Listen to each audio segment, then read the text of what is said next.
உள்ளாட்சித் தேர்தலில் தமிழ் மாநில காங்கிரஸ் தனித்து போட்டியிடும் என்று அக்கட்சியின் தலைவர் ஜி.கே. வாசன் அறிவித்துள்ளார். அவர் வெளியிட்டுள்ள அறிக்கையில், தேர்தலில் போட்டியிடுவதற்கான விண்ணப்ப படிவங்கள் ஏற்கனவே கட்சியினரிடமிருந்து பெறப்பட்டு விட்டதாக தெரிவித்துள்ளார். வேட்பாளர் பட்டியல் விரைவில் வெளியிடப்படும் என்றும் அதற்கான ஆலோசனைகள் நடைபெறுவதாகவும் வாசன் கூறியுள்ளார். கடந்த சட்டப்பேரவைத் தேர்தலில் மாற்று அரசியலுக்கான அணியில் இணைந்த போதிலும் போதிய அவகாசம் இல்லாததால் வெற்றி வாய்ப்பு கிடைக்கவில்லை என்றும் அவர் தெரிவித்தார். முன்னதாக செய்தியாளர்களிடம் பேசிய வாசன், வெற்றி வாய்ப்புள்ள இடங்களில் தனித்து போட்டியிட்டு வெற்றி பெறுவோம் என்று நம்பிக்கை தெரிவித்தார். உள்ளாட்சி தேர்தல் பொறுத்தவரையில் தமிழ் மாநில காங்கிரஸ் கட்சி எல்லா மாவட்டங்களிலும் சந்திப்பதற்கான சிறப்பான ஆயத்த பணிகளை செய்து கொண்டிருக்கிறது.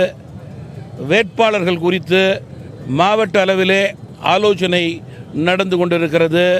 2-3 நாட்களிலே வேட்பாளர் பட்டியல் அதிகாரப்பூர்வமாக அறிவிக்கப்படும்.